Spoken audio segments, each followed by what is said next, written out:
নমস্কাৰ মৰমৰ ছাত্ৰ ছাত্ৰীসকল মই তোমালোকক আজি ইংৰাজী ব্যাকৰণৰ পাৰ্টছ অফ স্পীচৰ যি 8টা ভাগ আছে তাৰে এটা ভাগ ভাৰ্বৰ বিষয়ে চমুকৈ বুজাই দিবলৈ চেষ্টা কৰিছোঁ তোমালোকে মন দিবা ভাৰ্ব যাক আমি অসমীয়াত ক্ৰিয়াপদ বুলি কওঁ কি বুলি কওঁ ক্ৰিয়াপদ বুলি কওঁ ভাৰ্ব বুলি ক'লে আমি প্ৰথমতে তাৰ সংজ্ঞাটো জানি ল'ব লাগিব ভাৰ্ব হৈছে যিবিলাক ৱৰ্ডে বা পদে কোনো কাম কৰা হোৱা আদি ভাৱ প্ৰকাশ কৰে সেইবিলাককে আমি ভাৰ্ব বুলি কওঁ যেনে এতিয়া গো ৱাক ইট এই তিনিটা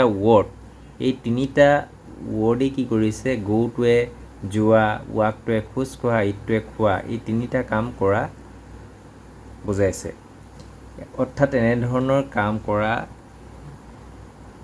ডুইং একশ্যন কাম কৰা যিবিলাক পদ আছে সেইবিলাকে হৈছে ভাৰ্ব আমি ইংৰাজীত ইয়াৰ ডেফিনেশ্যনটো ক'বলৈ গ'লে a verb is a word that indicates a physical action a mental action or a state of being নিশ্চয় তোমালোকে বুজি পাইছা ভাৰ্বৰ সংজ্ঞাৰ জৰিয়তে ভাৰ্বনো কি এই কথাটো নিশ্চয় বুজি পাইছা এতিয়া তলত দুটা বাক্য লৈছোঁ আই গো হোম এতিয়া এই গোটোত মই আণ্ডাৰলাইন কৰি দিছোঁ আই গো হোম এই আই গো হোম চেণ্টেন্সটোত গোটোৱে ঘৰলৈ যোৱা কামটো বুজাইছে আৰু সেইকাৰণে কি হ'ব ই ভাৰ্ব হ'ব চেণ্টেন্সটোত এতিয়া ছেকেণ্ড বাক্যত লৈছোঁ দে লাইক ক্ৰিকেট বুলি ক'বলৈ যাওঁতে সিহঁতে ক্ৰিকেট ভাল পায় এই লাইকটোৱে কাম কৰা ভাল পায় এই ভাল পোৱা ভাৱটো প্ৰকাশ কৰিছে হয়নে গতিকে এই কি হ'ব ভাৰ্ব হ'ব দে লাইক ক্ৰিকেট চেণ্টেন্সটোত লাইকটো কি হ'ব তেতিয়াহ'লে ভাৰ্ব হ'ব এতিয়া আমি ভাৰ্বনো কি সেই কথাটো চমুকৈ বুজি পাইছোঁ এতিয়া আমি ভাৰ্বকনো কেনেধৰণে ভাগ কৰিব পাৰোঁ তাৰ বিষয়ে জানো আহা ভাৰ্বক আমি প্ৰথমতে আমি দুটা ভাগত ভাগ কৰা হৈছে দুটা ভাগত ভাগ কৰি ল'ব পাৰোঁ এটা হৈছে প্ৰিন্সিপাল ভাৰ্ব যাক আমি অসমীয়াত মুখ্য ক্ৰিয়া বুলি কওঁ আৰু আনটো হৈছে অক্সিলিয়াৰী ভাৰ্ব সহায়কাৰী ক্ৰিয়া প্ৰথমটো হৈছে প্ৰিন্সিপাল ভাৰ্ব আনটো হৈছে সহায়কাৰী অক্সিলিয়াৰী ভাৰ্ব এই দুটা হৈছে ভাৰ্বৰ ভাগ আকৌ প্ৰিন্সিপাল যিটো মুখ্য ক্ৰিয়া প্ৰিন্সিপাল ভাৰ্ব তাক আকৌ তিনিটা ভাগত ভাগ কৰা হৈছে প্ৰথমটো হৈছে ট্ৰেনজিটিভ ডিট্ৰেনজিটিভ আৰু ডিট্ৰেনজিটিভ আৰু ইণ্ট্ৰেনজিটিভ ভাৰ্ব এই প্ৰিন্সিপাল ভাৰ্বটোক আকৌ আমি ভাৰ্বৰ মুখ্য ভাগ দুটা পাইছোঁ প্ৰিন্সিপাল ভাৰ্ব আৰু সহায়কাৰী অক্সিলিয়াৰী ভাৰ্ব প্ৰিন্সিপালটোক কোৱা হয় মুখ্য ক্ৰিয়া আনটো হৈছে সহায়কাৰী ক্ৰিয়া অক্সিলিয়াৰী ভাৰ্ব এতিয়া প্ৰিন্সিপাল ভাৰ্বনো কি চোৱা যি ভাৰ্বে বাক্যত স্বাধীনভাৱে অৰ্থ প্ৰকাশ কৰে স্বাধীনভাৱে ব্যৱহৃত হৈ সম্পূৰ্ণ অৰ্থ প্ৰকাশ কৰে স্বাধীনভাৱে ব্যৱহৃত হয় আৰু ই সম্পূৰ্ণ অৰ্থ প্ৰকাশ কৰে তেনে ভাৰ্বক প্ৰিন্সিপাল ভাৰ্ব বুলি কোৱা হয় হি ৰিডছ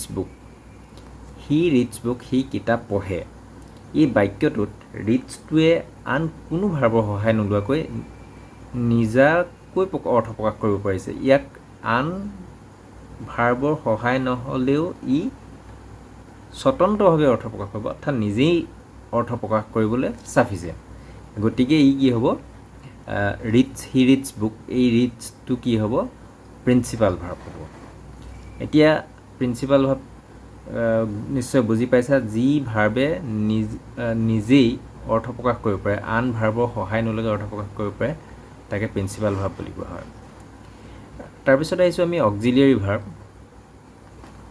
প্ৰিন্সিপাল ভাৰ্বক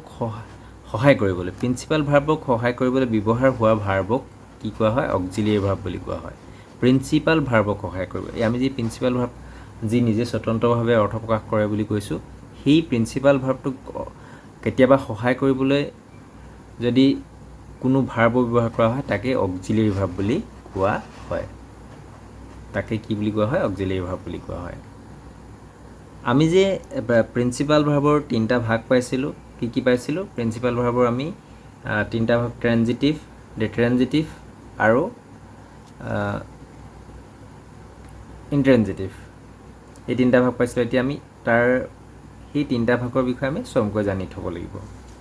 ইনট্ৰেনজিটিভ ভাৰ্ব, প্ৰিন্সিপাল ভাৰ্বৰ আমি ইনট্ৰেনজিটিভ ভাৰ্ব বুলি ক'লে কি বুজোঁ? যি ভাৰ্বে কৰ্ম বা অবজেক্ট, যি ভাৰ্বৰ কৰ্ম বা অবজেক্ট নাথাকে। যদি কোনোবা এটা ভাৰ্বৰ যদি কামেই নাথাকে বা অবজেক্ট নাথাকে, তাকে আমি ইনট্ৰেনজিটিভ ভাৰ্ব বুলি কওঁ।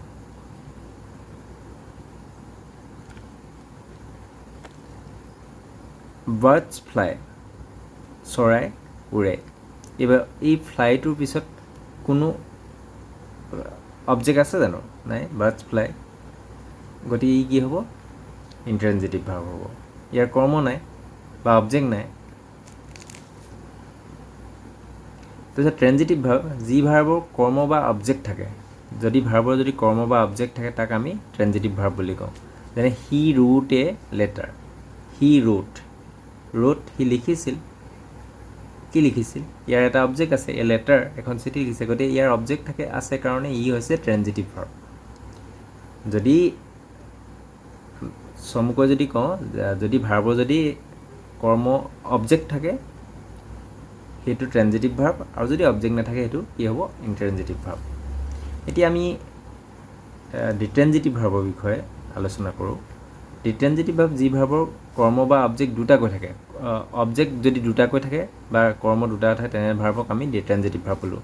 যেনে he gives me a pen, he gives, এই গিভছটোত সি দিয়ে, এই দুটা অবজেক্ট আছে, মিটো আৰু এ পেন। এই দুটা মি এ পেন, এই দুটা অবজেক্ট আছে। গিভছ ভাৰ্বটোৰ দুটা অবজেক্ট আছে। গতিকে এইটো এটা অবজেক্ট, এইটো এটা অবজেক্ট, এইটো এটা অবজেক্ট, এইটো এটা অবজেক্ট, এই দুটা অবজেক্ট আছে। যদি এতিয়া আমি কৈছোঁৱে, দুটা যদি অবজেক্ট থাকে, যদি ভাৰ্বৰ দুটা অবজেক্ট থাকে তেতিয়া সি ডিট্ৰেনজিটিভ ভাৰ্ব হ'ব।